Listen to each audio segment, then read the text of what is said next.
जय श्री कृष्णा, राधे राधे। आप सभी भक्तों का आपके अपने YouTube चैनल श्री कृष्ण दीवानी में हार्दिक स्वागत है। आज हम सुनेंगे बृहस्पतिवार व्रत की संपूर्ण कथा। बृहस्पतिवार के दिन इस व्रत में बृहस्पतिश्वर महादेव जी की पूजा होती है। इस व्रत में एक ही समय भोजन करने का विधान है। इस दिन सुबह जल्दी उठकर स्नान आदि से निवृत्त होकर पीले वस्त्रों को धारण करें। केले की जड़ में भगवान विष्णु का इस दिन पूजन करें। इस दिन पूजा में पीले पुष्पों का प्रयोग करें। पीले पुष्प स्वयं भी धारण करें। इस दिन केले की जड़ में पीले रंग का फूल, चने की दाल, गुड़, पीला चंदन, इन वस्तुओं से केले का पूजन करें। पूजन करने के पश्चात बृहस्पति भगवान की कथा सुननी चाहिए। ऐसा करने से बृहस्पति देव प्रसन्न होते हैं और धन तथा विद्या का लाभ होता है। आइए अब हम बृहस्पति भगवान की कथा का श्रवण करते हैं। सभी बोलिए विष्णु भगवान की जय, बृहस्पति देव भगवान की जय। एक समय देवराज इंद्र संपूर्ण लोकपालों तथा ऋषियों से घिरे हुए अपनी सुधर्मा सभा में बैठे थे। वहाँ सिद्ध और विद्याधरगण उनके विजय के गीत गा रहे थे। इसी समय परम बुद्धिमान देवेंद्र गुरु महाभाग बृहस्पति जी अपने शिष्यों के साथ उस देव सभा में पधारे। उन्हें वहाँ उपस्थित देखकर देवताओं ने सहसा उनके चरणों में अपना मस्तक झुकाया। देवराज इंद्र ने भी यह देखा। गुरुदेव वाचस्पति वहाँ आगे खड़े हैं उनके, किंतु इंद्र की बुद्धि राजमत से दूषित हो रही थी। इसीलिए उन्होंने गुरु के प्रति न तो कोई आदरयुक्त वचन कहा और न ही उनको बैठने के लिए आसन ही दिया और न चले जाने को ही कहा। खोटी बुद्धि वाले इंद्र को राज्य के मत से उन्मत्त जानकर देवताओं के आचार्य बृहस्पति जी यह देखकर कुपित होकर वहां से अंतर्ध्यान हो गए। उनके चले जाने पर देवताओं के मन में बड़ा खेद हुआ। यक्ष, नाग, गंधर्व तथा ऋषिगण भी अब उदास हो गए। नृत्य और गीत समाप्त होने पर जब इंद्र सचेत हुए तब उन्होंने तुरंत देवताओं से पूछा कि महातपस्वी गुरुदेव जी कहाँ चले गए। तब नारद जी ने देवराज इंद्र से कहा कि हे बलसुधन, निसंदेह आपके द्वारा गुरु की अवहेलना हुई है। गुरु का अनादर करने से राज्य हाथ से चला जाता है। इसलिए आप सब प्रकार से प्रयत्न करके गुरु से अपने अपराध के लिए क्षमा प्रार्थना कीजिए। महात्मा नारद जी की इस बात को सुनकर देवराज इंद्र सहसा सिंहासन से उठकर खड़े हो गए और उन सभी सभासदों को साथ में लेकर बड़ी उतावली के साथ गुरु के निवास स्थान पर वे गए। इस समय इंद्र अपने कर्तव्य के प्रति सजग हो चुके थे। वहाँ गुरु पत्नी तारा को देखकर उन्होंने उनको प्रणाम किया और उनसे पूछा कि देवी, महातपस्वी गुरुजी कहाँ गए हैं। तब तारा ने इंद्र की ओर देखकर इंद्र को उत्तर दिया कि मैं नहीं जानती। तब इंद्रदेव चिंता मगन होकर अपने घर को वापस लौट आए। इसी समय स्वर्ग में अनेक अद्भुत अनिष्ट सूचक अपशगुन होने लगे, जो कि संपूर्ण स्वर्गवासियों को तथा दुरात्मा इंद्र को भी दुख की प्राप्ति की सूचना देने वाले थे। इंद्र की वह करतूत पाताल निवासी राजा बलि ने भी सुनी। अब क्या था, अब तो वे दैत्यों की बहुत बड़ी सेना लेकर पाताल से अमरावती पुरी पर चढ़ गए। उस समय देवताओं का दानवों के साथ बड़ा भयंकर युद्ध हुआ। उसमें दैत्यों ने देवताओं को परास्त कर दिया। एक ही क्षण में दूषित हृदय वाले अविवेकी इंद्र का 7 अंगों के सहित संपूर्ण राज्य दैत्यों ने अपने अधिकार में कर लिया। विजय पाकर दैत्य शीघ्र ही पाताल को चले गए। शुक्राचार्य की कृपा से ही देवगण विजयी हुए थे। इंद्र की राजा लक्ष्मी नष्ट हो चुकी थी, इसीलिए देवताओं ने भी सर्वथा उनका त्याग कर दिया। श्रीहीन होकर इंद्र स्वर्गलोक से अन्यत्र चले गए। कमल के समान कमनीय नेत्रों वाली इंद्र की पत्नी सची भी अब दूसरों की दृष्टि से छिपकर रहने लगी। ऐरावत नामक महान गजराज तथा उच्चे शर्वा नामक अश्व आदि भी, जो बहुत से रत्न थे इंद्र के पास, उन्हें दुष्ट दैत्यों ने लोभवश स्वर्गलोक से पाताल में पहुंचा दिया। परंतु वे रत्न पुण्य आत्मा पुरुषों के ही उपभोग में आने वाले थे, इसलिए दैत्यों के अधिकार में न रहकर समुद्र में वे कूद पड़े। वे सभी रत्न समुद्र में कूद पड़े। उस समय राजा बलि ने आश्चर्यचकित होकर अपने गुरु शुक्राचार्य से कहा कि हे गुरुदेव, हे भगवान, हम देवताओं को जीतकर बहुत से रत्न यहाँ लेकर आए थे, किंतु ये सभी समुद्र में जा पड़े हैं। यह तो बड़ी ही अद्भुत बात है। राजा बलि की यह बात सुनकर शुक्राचार्य ने राजा बलि को उत्तर दिया कि राजन, 100 अश्वमेध यज्ञों की दीक्षा लेकर उन्हें पूर्ण करने पर ही तुम्हारा देवताओं के राज्य पर अधिकार होगा। इसमें तनिक भी संदेह नहीं है। जो 100 अश्वमेध यज्ञों का अनुष्ठान कर लेता है, वही स्वर्गलोक के राज्य को भोगने का अधिकारी होता है। अश्वमेध यज्ञ किए बिना स्वर्ग की कोई भी वस्तु उपभोग में नहीं लाई जा सकती है। गुरु का ऐसा वचन सुनकर राजा बलि उस समय चुप हो गए और दानवों के साथ उचित कार्यों में लग गए। इंद्र बड़ी ही शोचनीय दशा को प्राप्त हो गए थे। वे ब्रह्मा जी के पास गए अब, और स्वर्ग के राज्य पर जो भय आदि प्राप्त हुआ था उनको, वह सब समाचार उन्होंने वहां जाकर ब्रह्मा जी को कह सुनाया। इंद्र की सभी बातों को सुनकर ब्रह्मा जी ने उनसे कहा, सब देवताओं को एकत्र करके हम सब लोग तुम्हारे साथ सर्वेश्वर भगवान विष्णु की आराधना करने के लिए चलते हैं, ऐसा ही हो। यह सलाह करके इंद्र आदि संपूर्ण लोकपाल ब्रह्मा जी को आगे रखकर सिर समुद्र के तट पर गए और वहां उन सब ने परस्पर विचार करके भगवान विष्णु की स्तुति प्रारंभ कर दी। भगवान विष्णु की स्तुति करते हुए ब्रह्मा जी बोले, हे देवदेव, हे जगन्नाथ, देवता और दानव दोनों आपके चरणों में मस्तक झुकाते हैं। आपकी कीर्ति परम पवित्र है, आप अविनाशी और अनंत हैं। हे परमात्मन, आपको नमस्कार है। हे रमापते, आप यज्ञ हैं, यज्ञ रूप हैं तथा आप यज्ञांग हैं, इसलिए आज कृपा करके देवताओं को आप वरदान दीजिए। हे भगवान, गुरु की अवहेलना करने के कारण इंद्र इस समय ऋषियों के सहित स्वर्ग के राज्य से भ्रष्ट हो चुके हैं, इसलिए आप इनका उद्धार कीजिए। ऐसी स्तुति को सुनकर श्री भगवान उनसे बोले कि हे देवगणों, गुरु की अवहेलना करने से सारा अभ्युदय नष्ट हो जाता है। जो पापी है, अधर्म में तत्पर है तथा केवल विषयों में ही रचे पचे रहते हैं और जिनके द्वारा अपने माता पिता की निंदा होती रहती है, वे निसंदेह बड़े भाग्यहीन हैं। हे ब्राह्मण, इस इंद्र ने जो अन्याय किया है उसका फल इसे तत्काल प्राप्त हो गया। केवल इंद्र के ही कर्म से संपूर्ण देवताओं पर यह संकट आया है। जब किसी भी पुरुष के लिए विपरीत काल उपस्थित हो जाए तब उसे दूसरों का सहयोग प्राप्त करने की चेष्टा करनी चाहिए। बुद्धिमान मनुष्य अपने संपूर्ण मनोरथों की सिद्धि के लिए अन्य प्राणियों के साथ मैत्री करते हैं। इसलिए इंद्र, तुम मेरी बात सुनो।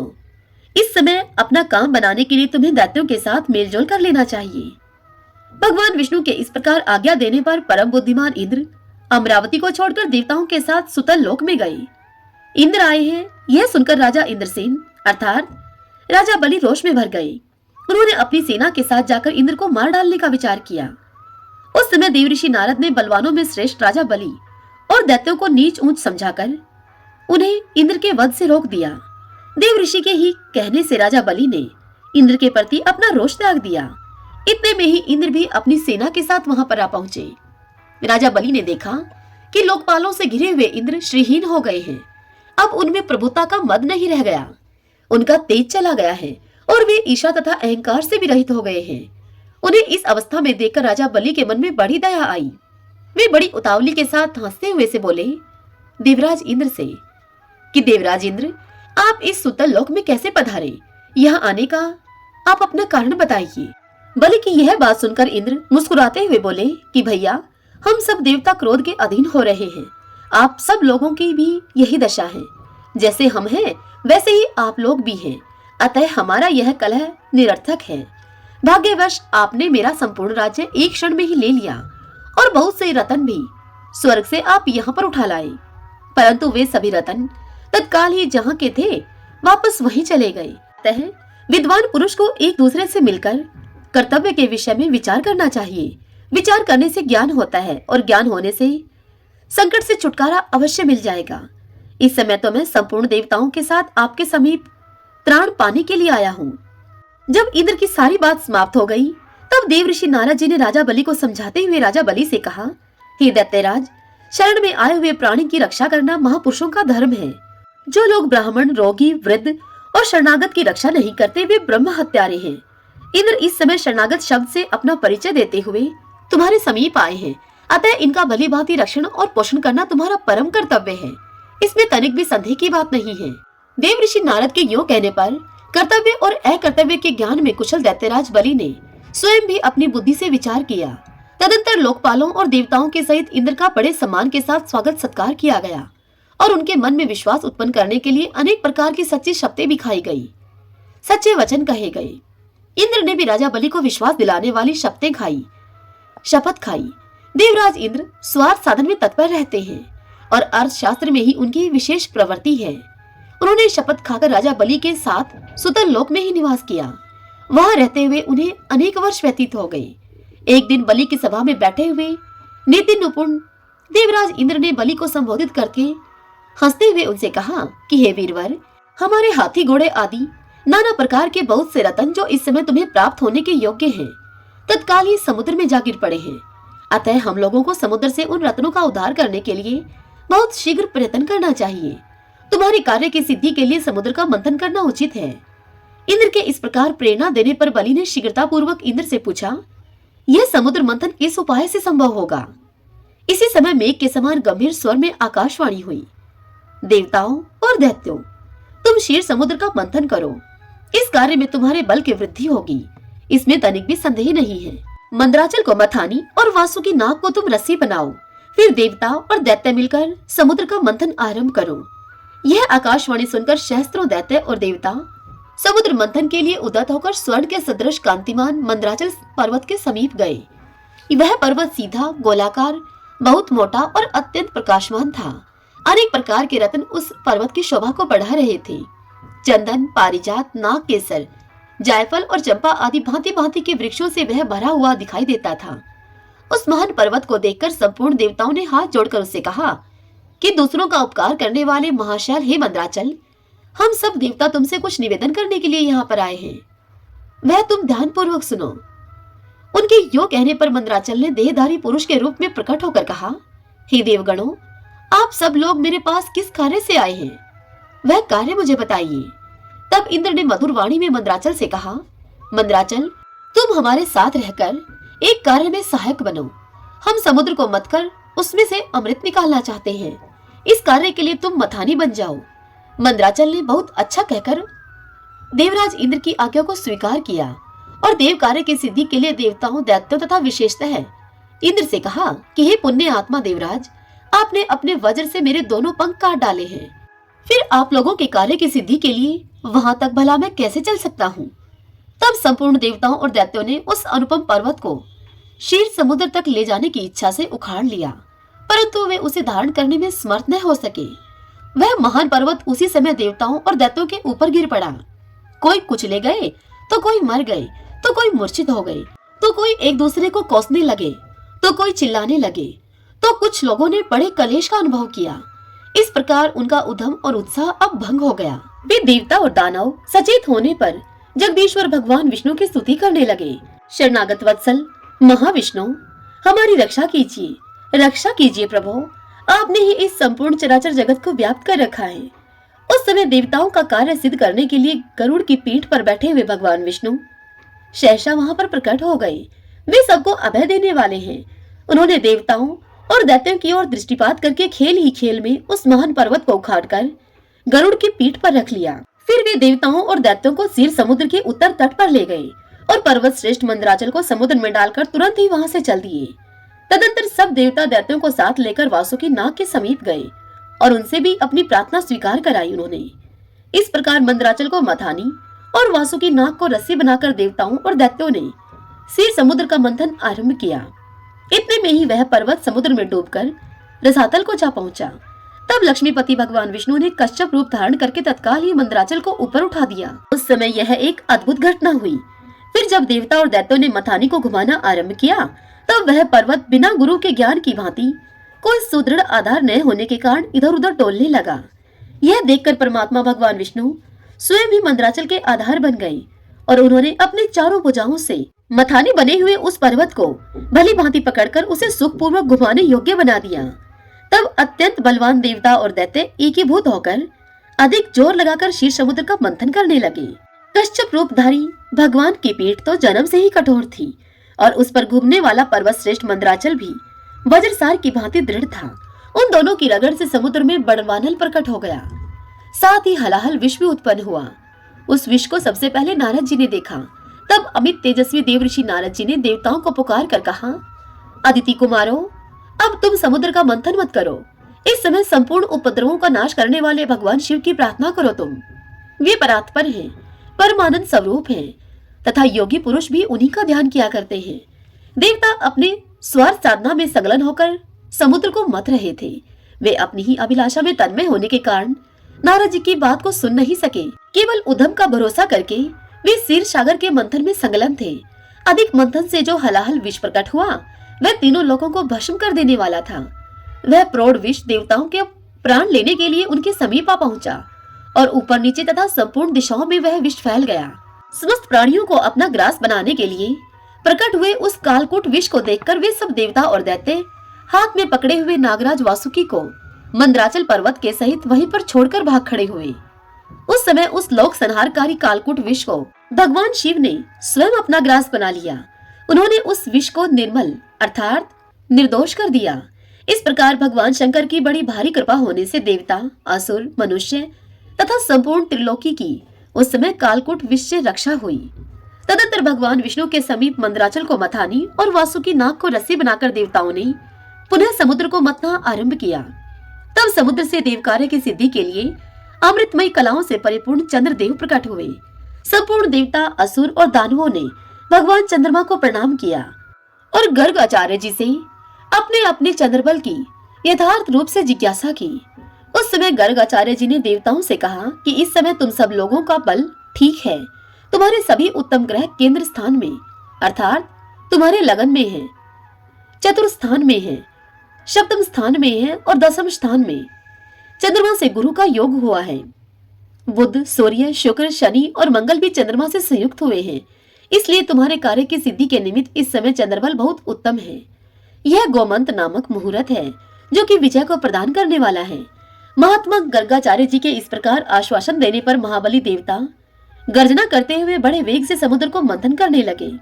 मथे जाते हुए समुद्र के चारों ओर बड़े जोर की आवाज उठ रही थी। इस बार के मंथन से देव कार्यों की सिद्धि के लिए साक्षात शोरभी अर्थात कामधेनु गौ प्रकट हुई। उन्हें काले, श्वेत, पीले, हरे और लाल रंग के सैकड़ों गौवें घेरे हुए थी।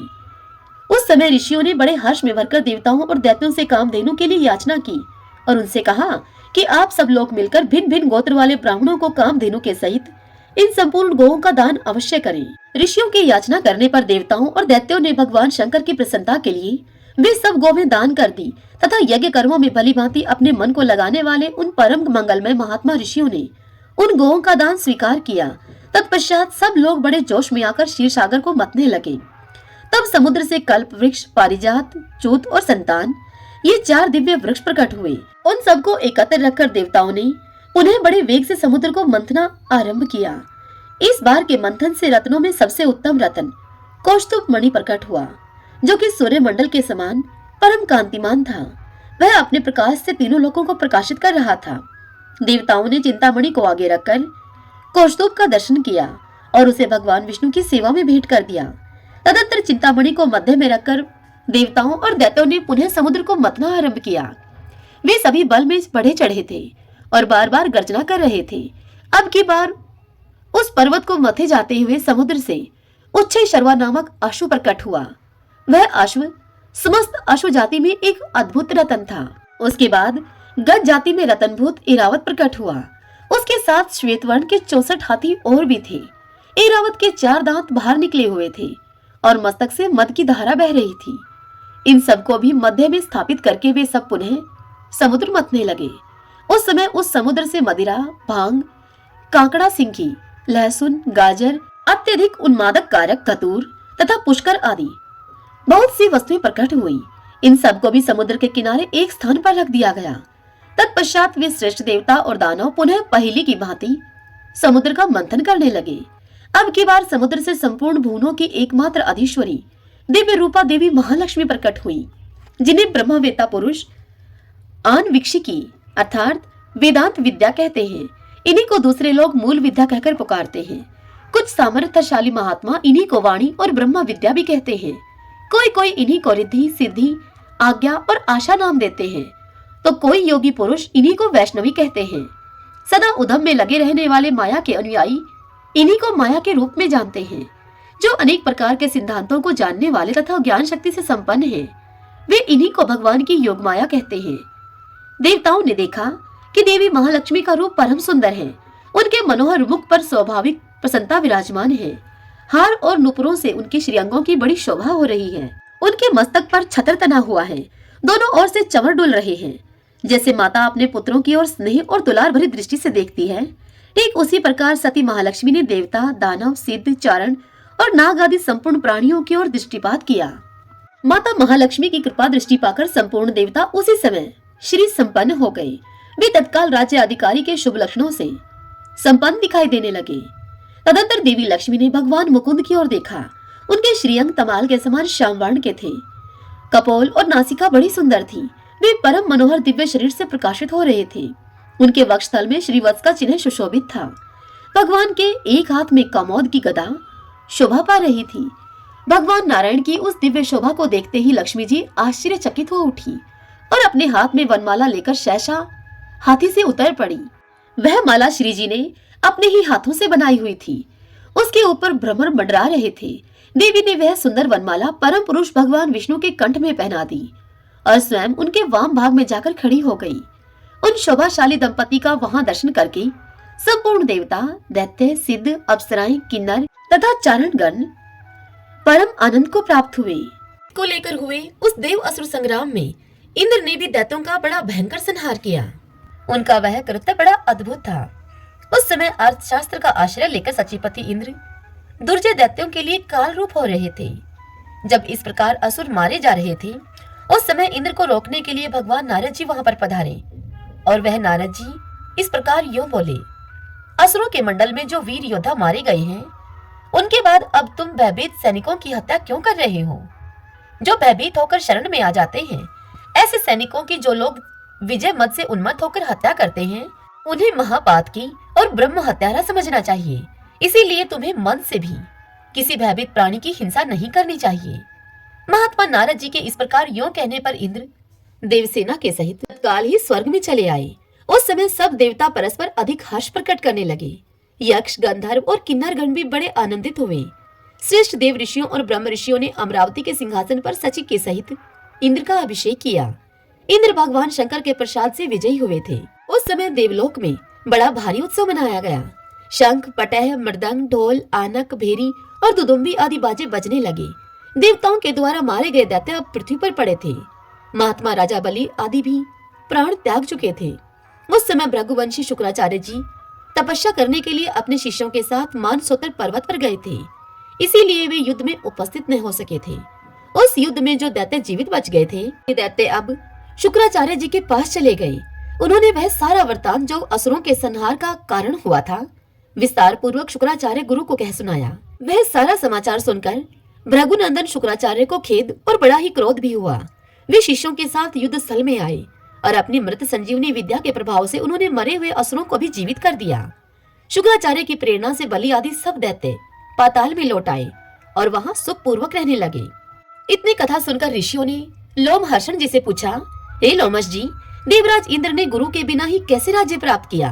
क्योंकि गुरु की अवहेलना से ही उन्हें अपना राज्य छोड़कर जाना पड़ा था। किसकी प्रेरणा से इंद्र चिरकाल तक राज्य सिंहासन पर बैठे रहे? ये सब बातें आप शीघ्र ही हमें बतावें। हमें यह सुनने के लिए बड़ी उत्कंठा है। यह सुनकर लोमश जी बोले, गुरु बृहस्पति के बिना भी सचिपति देवराज इंद्र ने कुछ काल तक राज्य शासन किया। उस समय विश्वरूप जी इंद्र के पुरोहित हुए थे। विश्वरूप के 3 मस्तक थे। वे विश्वरूप यज्ञ और पूजन में उचित भाग देकर देवताओं, असुरों और मनुष्यों को भी तृप्त करते थे। यह बात सचिपति इंद्र से छिपी न रह सकी। पुरोहित विश्वरूप जी देवताओं का भाग उच्च स्वर से बोलकर देते थे। दैत्यों को चुपचाप बिना बोले ही वह भाग दे दिया करते थे और मनुष्यों को मध्यम स्वर से मंत्र पढ़कर भाग समर्पित करते थे। यह उनका प्रतिदिन का कार्य था। एक दिन इंद्र को गुरुजी की फुर्ती देखकर इस बात का पता लग गया। तब उन्होंने छिपे छिपे ही यह जान लिया कि विश्वरूप जी क्या करना चाहते हैं। ये दैत्यों का कार्य सिद्ध करने के लिए उन्हें भाग अर्पण करते हैं। हमारे पुरोहित होकर दूसरों को फल देते हैं। यो समझकर इंद्र ने 100 पर्व वाले वज्र से विश्वरूप के मस्तक काट डाले। वज्र के आघात से तत्काल ही विश्वरूप की मृत्यु हो गई। इंद्र ब्रह्म हत्या के अपराधी हुए। पर ब्रह्म हत्या, मदपान, चोरी और गुरु पत्नी गमन आदि महापाप करने वाले पापियों के भी उद्धार का यही एक उपाय है कि वे भगवान विष्णु के नामों का कीर्तन करें, जिससे कि बुद्धि उनकी भगवानमयी हो जाती है। तदंतर धुएं के समान रंग वाली और 3 मस्तकों वाली ब्रह्म हत्या इंद्र को निगल जाने के लिए उनके पास आ गई। उसे देखकर इंद्र को बड़ा ही भय हुआ, इसलिए वे इंद्र वहां से भाग गए। उन्हें भागते हुए देखकर भयदायिनी ब्रह्म हत्या भी उनका पीछा करने लगी। जब वे इंद्र भागते तब वह ब्रह्म हत्या भी उनके पीछे पीछे दौड़ती और उनके खड़े होने पर वह ब्रह्म हत्या भी खड़ी हो जाती। अपने शरीर की परछाई के समान वह इंद्र के पीछे लगी रहती। जाते जाते सहसा वह इंद्र को लपेट लेने के लिए उनके ऊपर झपटी। इतने में ही इंद्र बड़ी फुर्ती के साथ पानी में कूद पड़े और वहीं गोता लगा गए, मानो कि वे चिरकाल से जल में ही निवास करने वाले कोई जलचर जीव हों। इस प्रकार उस जल में बड़े दुख से निवास करते हुए इंद्र के 300 दिव्य वर्ष पूरे हो गए। उस समय स्वर्गलोक में भयंकर अराजकता छा गई। देवता और तपस्वी ऋषि भी चिंतित हो उठे। अब तीनों लोक विपत्तिग्रस्त हो गए। जिस राज्य में एक भी ब्रह्म हत्यारा निर्भय होकर निवास करता है, वहाँ पर साधु पुरुषों की अकाल मृत्यु होती है। हे विप्रगण, जिस राज्य में पाप आत्मा राजा निवास करता है, वहाँ प्रजा के विनाश के लिए दुर्भिक्ष, मृत्यु, उपद्रव तथा और भी बहुत से अनर्थ उत्पन्न होते हैं। इसलिए राजा को श्रद्धा पूर्वक धर्म का पालन करना चाहिए। राजा के पवित्र होने से ही उसकी प्रजा पवित्र रहकर स्थिरता प्राप्त करती है। इंद्र ने जो पाप किया था, उसके कारण संपूर्ण जगत नाना प्रकार के संतापों से पीड़ित और उपद्रवग्रस्त हो गया। इतनी कथा सुनकर शौनक जी ने पूछा, हे सूत जी, इंद्र ने तो 100 अश्वमेध यज्ञों का अनुष्ठान करके देवताओं का विशाल राज्य प्राप्त किया है, फिर उसमें विघ्न क्यों उत्पन्न होता है? यह सुनकर सूत जी बोले, देवताओं, दानवों और विशेष रूप से मनुष्य के सुख और दुख का कारण कर्म ही है, इसमें संशय नहीं है। इंद्र ने बड़ा ही अद्भुत एवं घृणित कर्म किया था। उन्होंने गुरु की अवहेलना के साथ ही ब्राह्मण विश्व रूप का वध भी कर डाला था। इतना ही नहीं, गुरु तुल्य महर्षि गौतम की पत्नी का भी सेवन अर्थात उनसे उपभोग किया था। इन्हीं सब बुरे कर्मों का फल देवराज इंद्र को प्राप्त हुआ था, जिसे टालने का कोई उपाय नहीं था। जो पाप कर्म करने वाले मनुष्य उस पाप के लिए कोई प्रायश्चित नहीं करते, उनका वह पाप थोड़ा हो या फिर अधिक, एक न एक दिन उस पाप से वे पीड़ित होते ही हैं। हे विप्रगण, यदि पाप बन जाए तो उसकी पूर्णतः शांति के लिए तत्काल प्रायश्चित करना चाहिए। पापों का प्रायश्चित अनेक प्रकार का बतलाया गया है। उपपातक अधिक काल तक रह जाने या बार बार उसकी आवर्ती होने पर महापातक के रूप में परिणित हो जाता है। जो मनुष्य सवेरे, दोपहर और शाम को सदा स्वधर्म पालन रूप तपस्या करते हैं, उनका पाप नष्ट हो जाता है तथा वे उत्तम लोक को प्राप्त करते हैं। इसलिए दुराचार परायण इंद्र को इस पाप कर्म का ही फल मिला है। हे विप्रगण, उस समय की परिस्थिति पर भली भांति विचार करके संपूर्ण लोकपाल एकत्र होकर बृहस्पति के पास गए और अपना सब मनोगत विचार उन पर प्रकट किया। उन्होंने स्थिर चित्त होकर इंद्र की सभी बातें गुरु बृहस्पति से कह सुनाई। देवताओं की सभी बातें सुनकर परम बुद्धिमान बृहस्पति जी ने सर्वत्र फैली हुई अराजकता को लक्ष्य करके सोचा कि अब क्या करना चाहिए। इस समय हमारा कर्तव्य क्या है? देवताओं, पवित्र आत्मा, ऋषियों तथा संपूर्ण लोगों का कल्याण कैसे होगा? मन ही मन इन सब बातों को सोचकर और कर्तव्य अकर्तव्य का विचार करके महायशस्वी बृहस्पति जी देवताओं के साथ इंद्र के पास चले। वे तुरंत ही उस जलाशय पर जा पहुंचे जिसमें कि इंद्र छिपे हुए थे और जिसके तट पर भयानक चांडाली के रूप में ब्रह्म हत्या खड़ी हुई थी।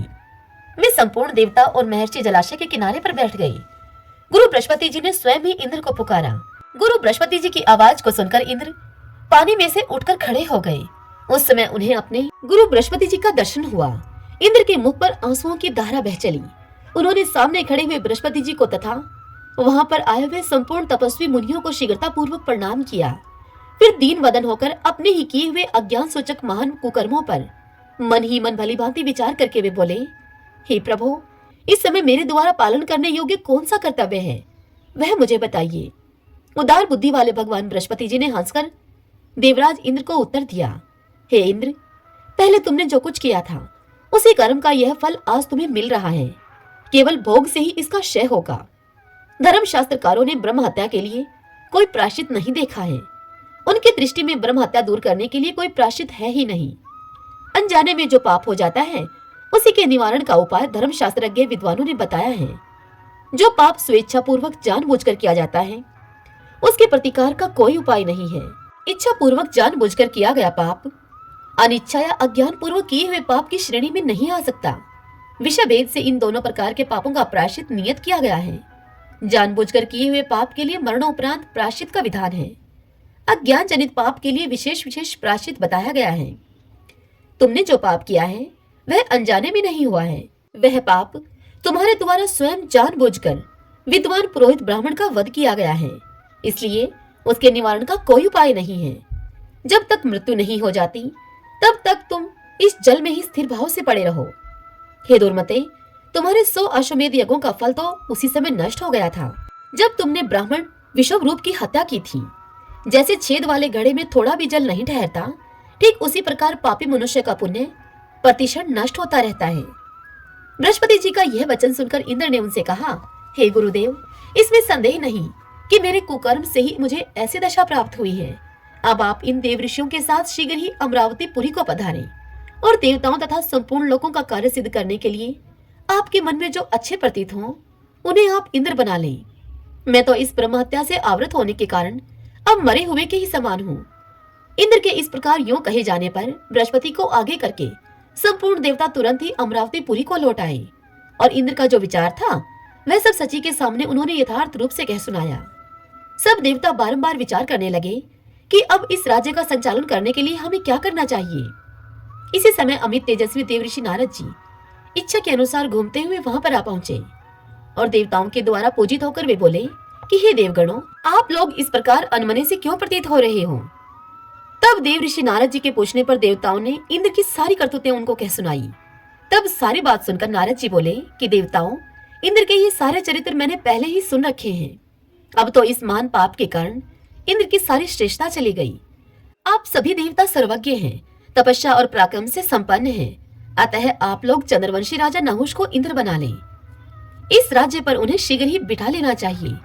महात्मा नहुष ने यज्ञ की दीक्षा लेकर 99 अश्वमेध यज्ञ पूर्ण कर लिए हैं।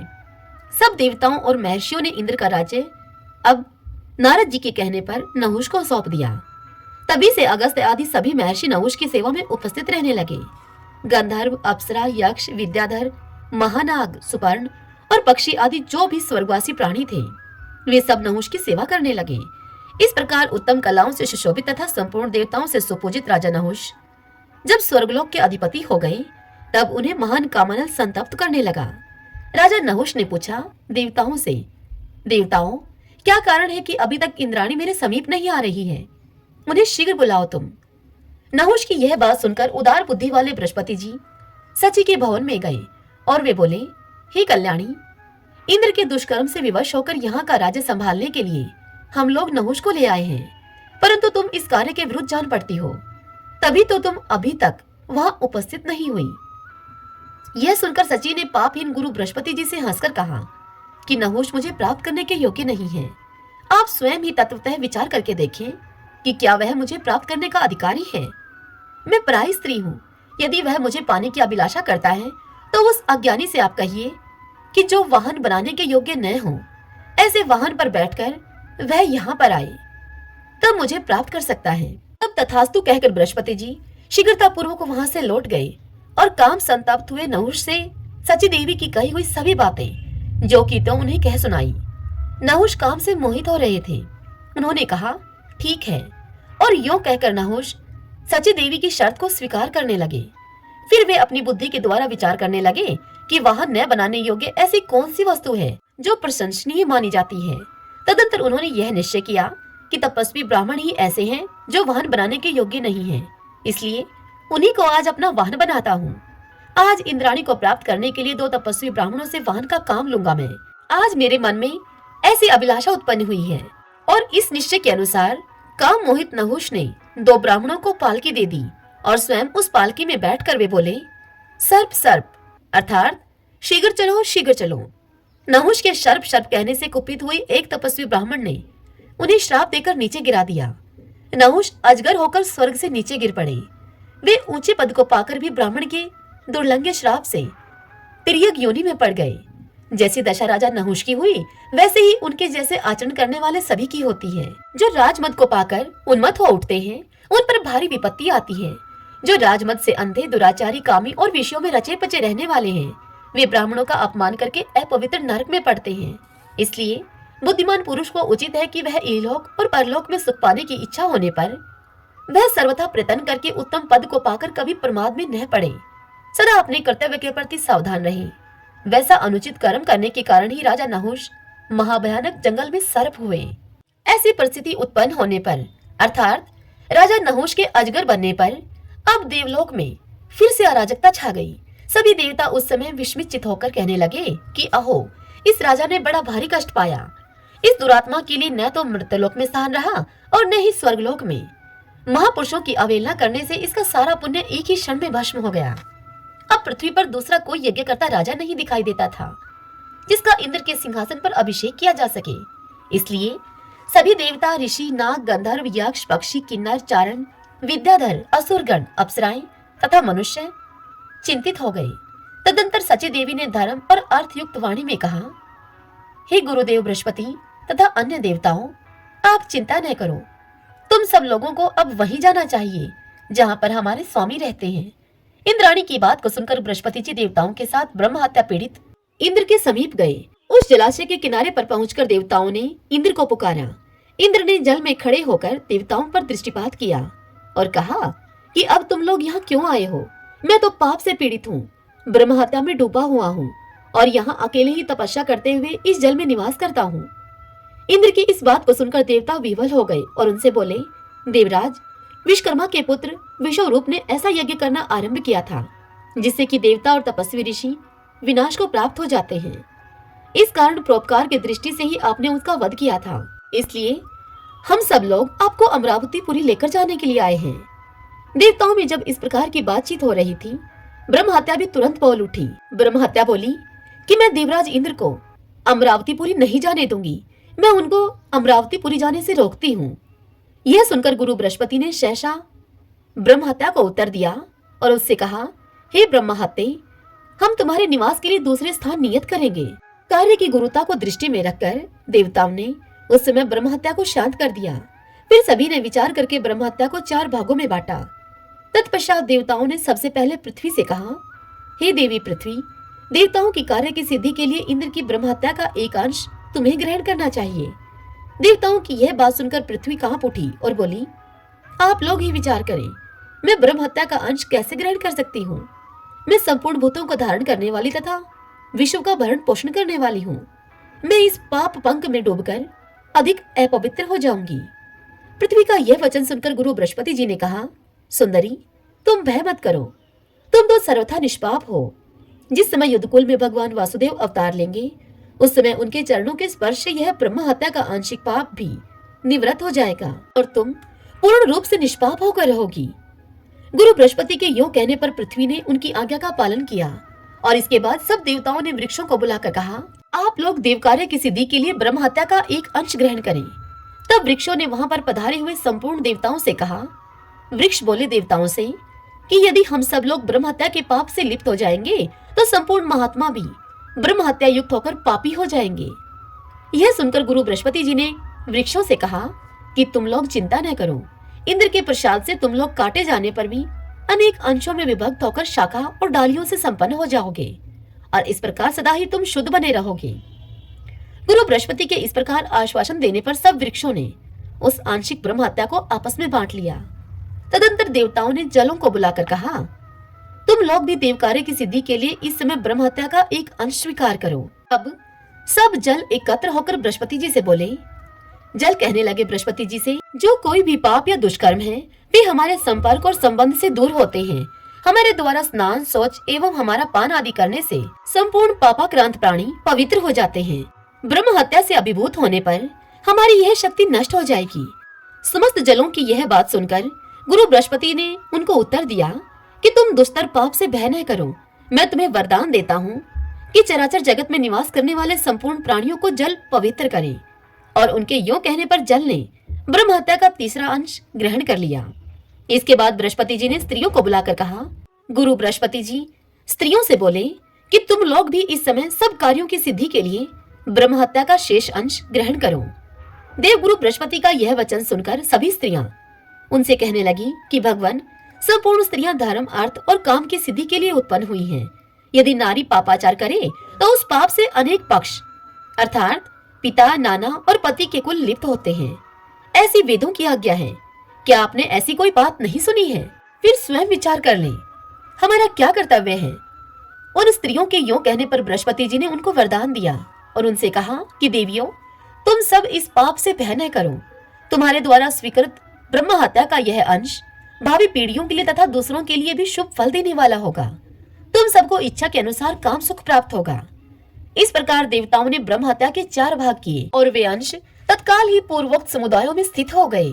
उस समय इंद्र का पाप सर्वथा नष्ट हो गया। अतः देवताओं और ऋषियों ने देवपुरी में सची के सहित इंद्र का पुनः अभिषेक किया। महात्मा इंद्र संपूर्ण देवताओं, महानुभावों, मुनीश्वरों तथा सिद्ध गणों के साथ पुनः लोकपाल पद पर प्रतिष्ठित हो गए। उस समय इंद्रलोक के संपूर्ण निवासियों के मन में महान उत्साह और अपार आनंद छा गया। जो मनुष्य इस कथा को पढ़ता है अथवा सुनता है, उसके सभी पाप बृहस्पति जी महाराज की कृपा से नष्ट हो जाते हैं। सभी बोलिए बृहस्पति देव भगवान की जय, विष्णु भगवान की जय। ओम नमो भगवते वासुदेवाय।